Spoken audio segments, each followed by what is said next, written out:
Welcome back, YouTubers, to our 25th Q&A. 2525. That's a quarter of 100. So close to getting there, guys.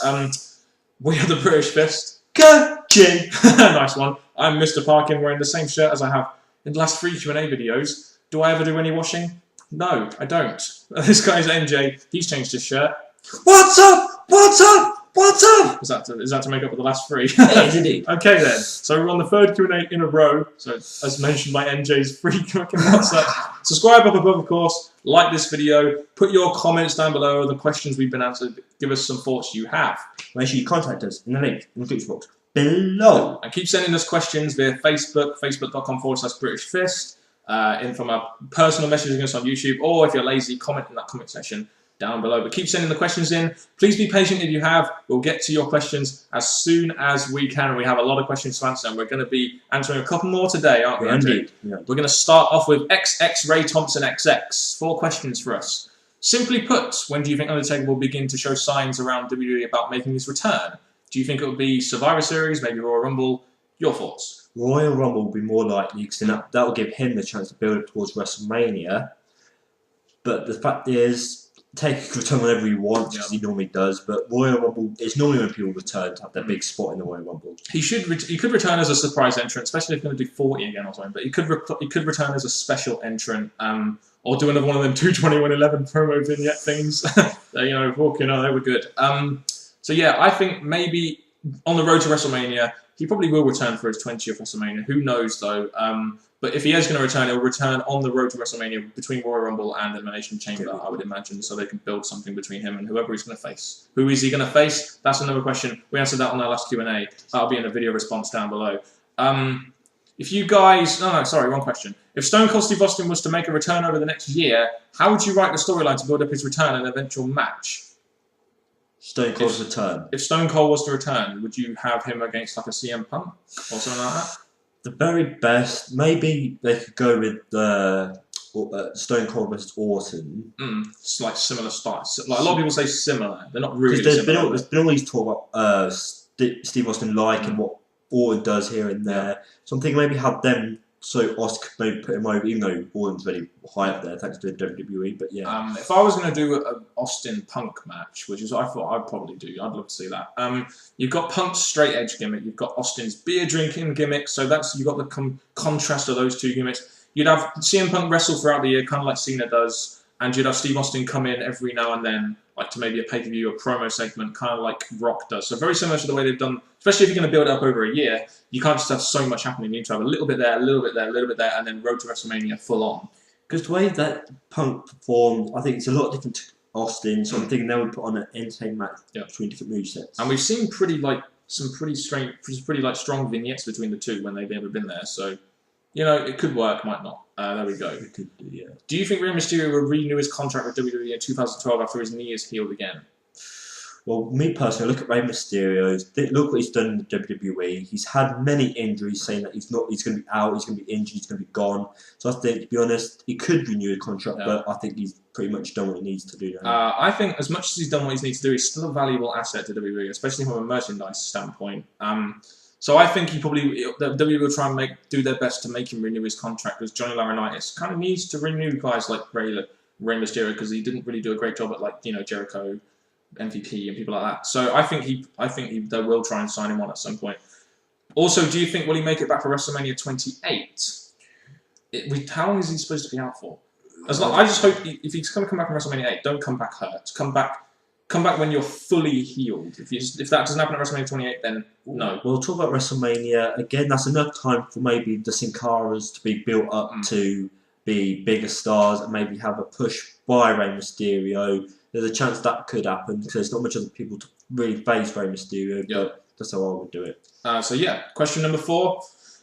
Do you think Kofi Kingston will make it to the main event? Personally, I think he ticks all the boxes. Your thoughts? Not after he got buried by Orton. He's going to be one of those guys that gets stuck in mid-card hell. No one's going to be able to take him seriously as a main eventer. Well, if I look past what Orton did to him, I don't think he's the greatest on mic, so his promos won't be that great. He's more of an entertainment side than a strong main event wrestler, so I think he's not got the look and the personality to be a main event. He doesn't fit Vince's main event type guy. He kind of reminds me of a Jay Lethal, a guy you could be a great mid-carder, maybe enough mid-carder, but just never make it to that top main event type scene, kind of like Jay Lethal did in TNA.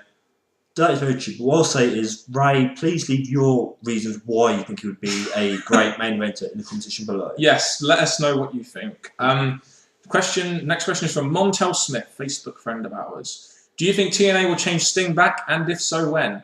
Well, he's kind of been changed. I know this question was asked before Bound for Glory, but they changed him back to a GM type guy, so that's what they've done with him now. And like you've heard me in past videos, I do like him as this whole Joker gimmick. So the fact that he's gone back to himself, thumbs up to that. And TNA did kind of need that authority figure guy because, let's face it, Immortal sucked with that Immortal thing, and the fucking network thing was a joke. So for me, Sting being that kind of authority guy that makes the odd match every now and then is probably better than him wrestling more matches.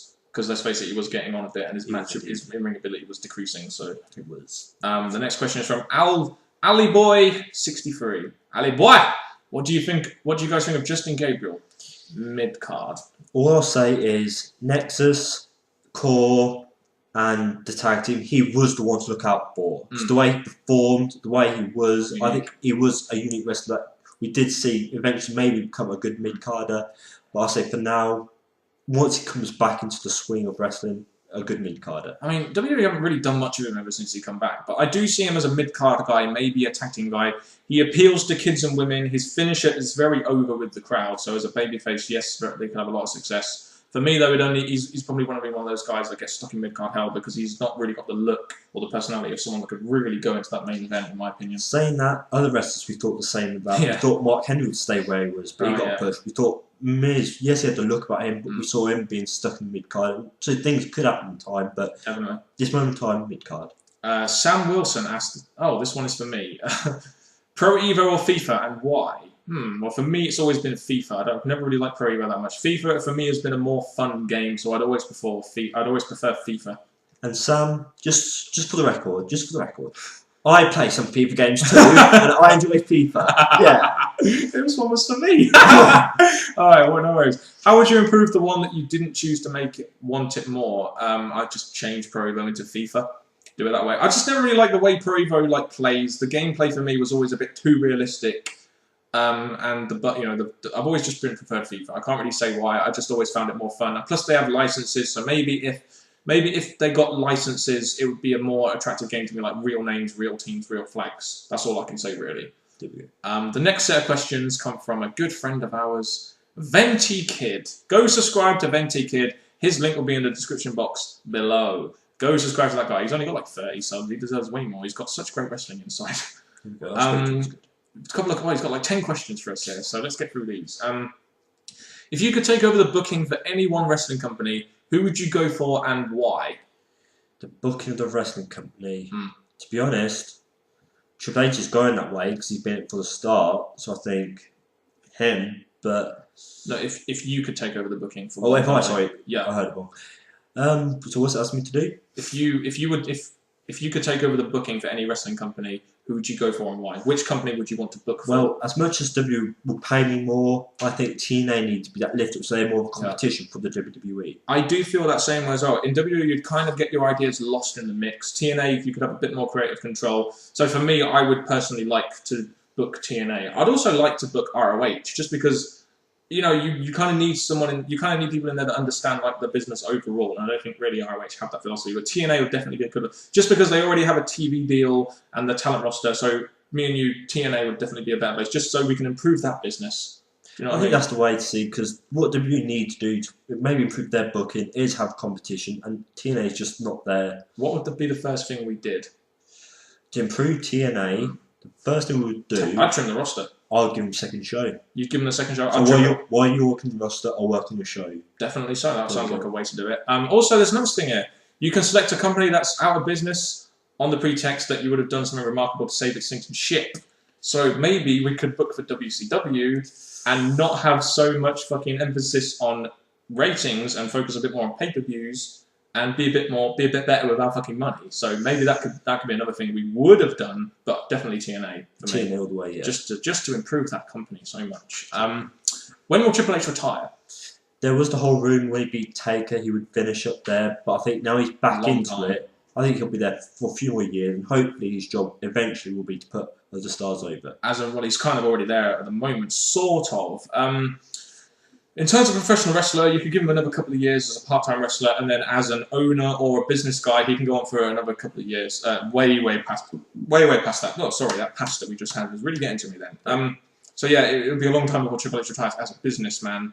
As a wrestler, a couple of years maybe. He's getting a bit old. How can CM Punk break away from being associated with Triple H and become the shining star babyface we need? Well, thanks to WWE booking, he's already gone past Triple H. Yeah, but in terms of a standout star, I'd still have him involved in the WWE on Ransom. That would make him stand out so much. Kind of like the Kevin Steen thing.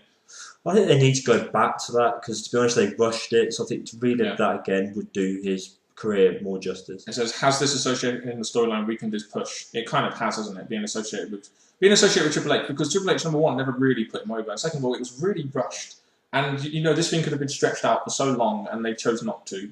You know, and it was kind of stupid. And it really didn't do well for his anti-establishment character because you've got him working now with people like John Cena and Triple H, you know what I mean? People like that. And it just doesn't work for his character and it's kind of fucked him up a little bit. No, and again, him coming back into the WWE, we all had high hopes for him, but again, we just need to fix his movement in the WWE. I still think having Triple H as this McMahon character and Punk as this anti-establishment Austin character would have done so much for Punk and Triple H as a COO. Just personally, that's what I would have done. Simple question next: do you, the British Fish guys, like tacos? Yeah, I've never really tasted one, so I don't really know. They're very good, very nice, very nice. Can anything be done to save the women's division in wrestling, or has the time come to cut their losses and stop trying to promote the division that's become a joke?